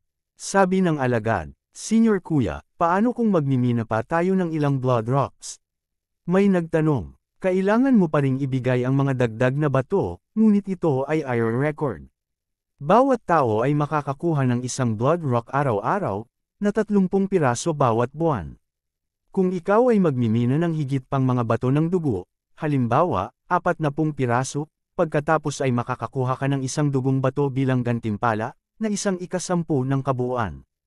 Paliwanag ng disipulong nakasuot ng pula. Matapos marinig ito, hindi napigilan ni Yezuan na palihim na imulat ang kanyang mga mata. Sa madaling salita, bawat buwan, kailangan nilang maghukay ng hindi bababa sa 30 mga bato sa dugo. Kung hamukay sila ng higit sa 10, makakakuha sila ng 1 Blood Rock bilang gantimpala. Kung hamukay sila ng higit sa 100, makakakuha sila ng 10 Blood Rock bilang gantimpala. How greedy! Ang dami ko kasing ihukay bukas. Lihim na tumawa si Yezuan. Sa devouring space, isang blood rock lang ang kailangan niyang ibigay araw-araw. Hindi nagtagal, bumalik siya sa kanyang tirahan para magpahinga. Si Luo Luo ay kinuha na ng matanda na nakasuot ng pula. Sa kanyang talento, dapat mayroong isang tao na tatanggap sa kanya bilang isang alagad. Hindi nagtagal, nagpadala muli ng mensahe si Luo Luo. Young Master, isang elder ang tumanggap sa akin bilang isang disipulo. Ang tuwang-tuwang boses ni Luo Luo ay umalingaw sa isip ni Ye Zuan. Matanda, tama yan. Ano ang kanyang antas ng paglilinang? Panipi, nagtaas ng kilay si Ye Zuan. Sinabi sa akin ni Master na huwag masyadong magtanong, sagot ni Luo Luo, ngunit binigyan niya ako ng 1,000 dugo. 1,000 dugo ba to? Matapos marinig ito, halos malunok ni Ye Zuan ang kanyang Adam's apple. Ang ibang mga tao ay magtatrabaho ng gusto sa blood rock vein sa isang buong araw, at makakakuha lamang sila ng 1 o 2 blood rock. Bukod dito, kailangan nilang ibigay silang lahat, ngunit talagang nakakuha si Luo Luo ng 1,000 blood rock. Dapat itong malaman na kahit na ang unang baitang Supreme Spiritual Treasure na may pinakamababang kalidad ay mangangailangan ng 100 bato ng dugo. Kung ang isang alagad na alagad ay makakahukay ng 4 na bato ng dugo bawat buwan at ibigay sa 30 piraso, makakakuha sila ng 1 bato ng dugo bawat buwan bilang gantimpala. Iyon ay magiging 12 blood rocks sa 1 taon. Kung gusto nilang bumili ng Supreme Spiritual Treasure, kailangan nilang gumugol ng 9 na taon. Young Master, gusto mo ba? Hanggat nalampasan mo ang first grade human body disaster, maaari kang ma-promote bilang isang opisyal na disipulo? Tanong ni Luo Luo. Hindi sa ngayon. Pupunta ako sa blood rock vein bukas para tingnan. Pagdating ng panahon, maaari mong direktang ipagpalit ang iyong libong mga bato ng dugo para sa makalangit na kayamanan para sa iyong sariling paglilinang. Gayun din, bigyan mo ako ng ilang mga forging na materyales. Young Master, maaari kang pumunta at gumawa ng Supreme Spiritual Treasure, sabi ni Ye Zuan. Okay, sa lalong madaling panahon, lumipas ang 1 araw. Ito ang unang araw ni Ye Zuan sa Blood Rock Sect. Kabanata 940. Kinabukasan, pumunta si Ye Zuan sa assembleya ng madaling araw. Ang bagong batch ng kakaibang mga disipulo sa trabaho ay kailangang pumunta sa Blood Rock Vein para sa akin. Dumating din sa takdang oras ang disipulong nakasuot ng pulang kahapon. Sige, 35 tao, sundan mo ako sa Blood Rock Vein. Fair na. Nang matapos magsalita ang disipulong nakasuot ng pula, nanguna siya at lumipad sa isang tiyak na direksyon. Makalipas ang 1 oras na paglipad, sa wakas ay nakakita sila ng isang haligi ng kulay rosas na liwanag na pumailan lang sa kalangitan. Iyon ang isa sa mga minahan ng aking Blood Rock Sect. Ito ang pinakamaliit. Pagdating ng panahon, pinapayagan ka lamang na magdala ng mga armas sa Blood Rock Vein, sabi ng disipulong nakasuot ng pula. Senior brother, may panganib ba sa Blood Rock Vein? May nag-aalalang tanong. Oo, meron. May transcending saint beast na tinatawag na Blood Rock Spider. Maihahambing ito sa first stage human body disaster. Kailangan mong mag-ingat sa paghuhukay ng mga pader ng bato, dahil minsan, makikita mo ang pugad ng Blood Rock Spider. Gayunpaman, hindi mo kailangang mag-alala. May mga alagad ng aking sekta na nagbabantay sa Blood Rock Vein. Kung may lumitaw na Blood Rock Spider, papatayin nila ito, sagot ng disipulong nakasuot ng pulang damit. Nang marinig na may panganib, ang mga taong naruroon ay hindi manatiling kalmado. Kailangang malaman ng isa na sila pa rin ang Supremes, habang ang pinakamahinang Blood Rock Spider ay maihahambing sa isang first stage human body disaster expert.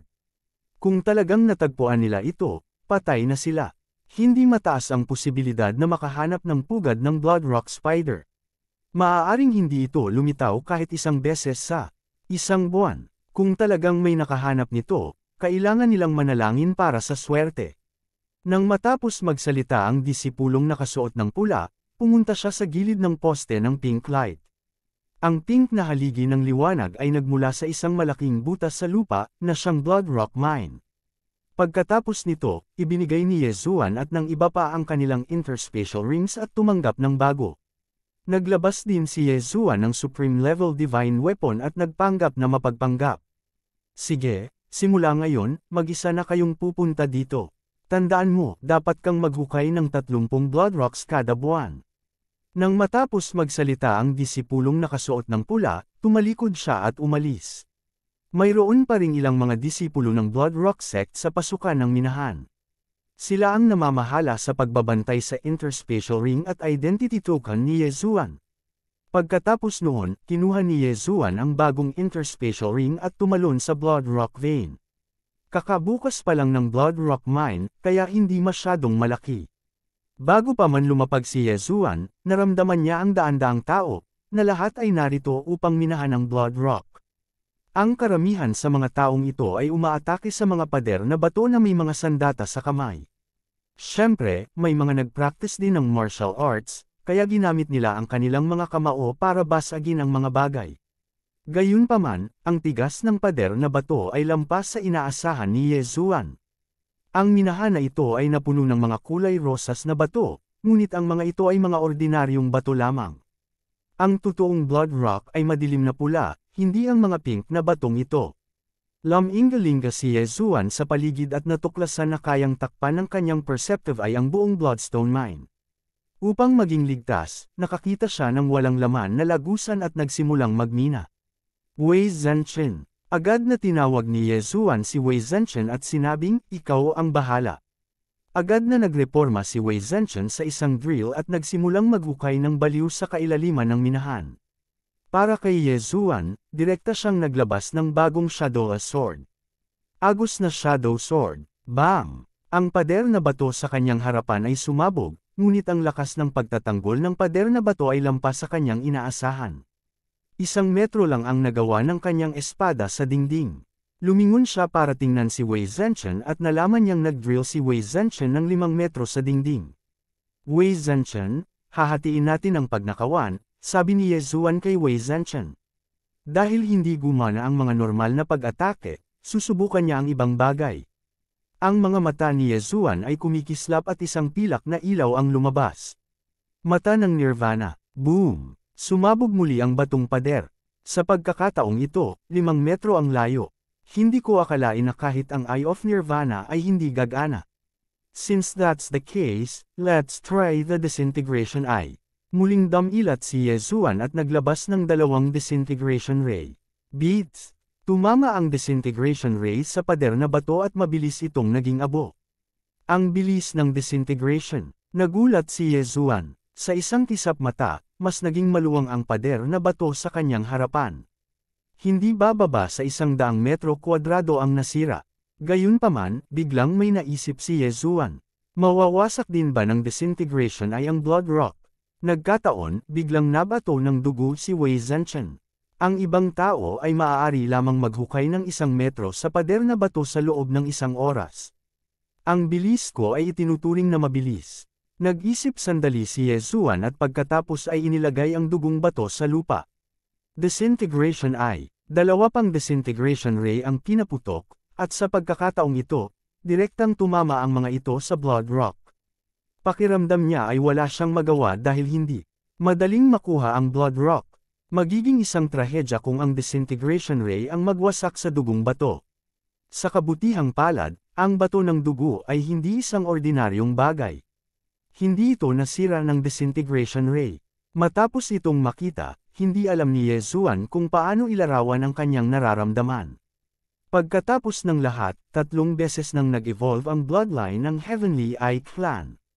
Gayunpaman, ito ay isang magandang balita para sa kanya.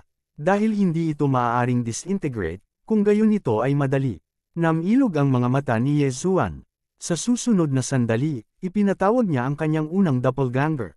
Pagkatapos, siya at ang kanyang doppelganger ay sabay na umatake. Ang paggamit ng disintegration ay sa parehong oras ay nadouble ang kanilang kahusayan. Ang disintegration ay kumonsumo ng mas kaunting enerhiya ng mata kaysa sa Eye of Nirvana, ngunit hindi nakuha ng Divine Tree of Life ang enerhiya ng mata. Sa makatuwid, nagmimina si Yezuan habang naghahanap.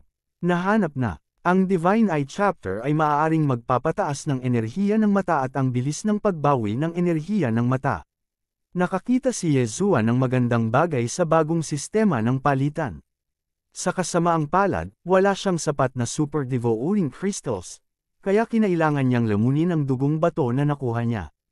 Ang unang antas ng kabanata ng Divine Eye ay nangangailangan ng 10 bato ng dugo. What a scam! Medyo walang magawa si Yezuan. Ngayon, kulang pa rin siya ng 9 na Blood Rock para ipagpalit sa unang antas ng Divine Eye chapter. Buti na lang at may Wei Zhenchen siya. Little Tian, ang 9 na dugo ko ang una sa akin, sabi ni Yezuan kay Wei Zhenchen. Kanina lang, saglit lang nagmina si Wei Zhenchen. Sa katunayan, maswerte siyang nakakuha ng Blood Rock. Para naman sa pangalawang Blood Rock, kinailangan ni Yezuan na maghintay ng kalahating oras. 10 Blood Rocks din ang kinuha ni Yezuan sa buong umaga. Ding! Natutunan ng host ang Divine Eye chapter. Na-notify ang system. Talagang sulit ang paggastos ng 10 dugo para ipalit sa unang antas ng Divine Eye chapter. Nalaman lang ito ni Yezuan, ngunit na-double ang limitasyon ng kanyang enerhiya sa mata. Tumaas na rin ang eye energy recovery speed ko. Good, tumaas na naman ang efficiency. Si Yezuan ay ligaw sa tuwa. Sa loob ng isang araw, makakakolekta siya ng 30 Blood Rock man lang. Higit sa lahat, malalampasan niya ang human body disaster sa pamamagitan lang ng ilang Blood Rocks. Sa oras na iyon, hindi bababa sa doble ang bilis ng kanyang pagmimina. Isa pang kalahating araw ang lumipas. Nang kainin ni Yezuan ang ika-20 Blood Rock, sa wakas ay narinig niya ang notification ng system.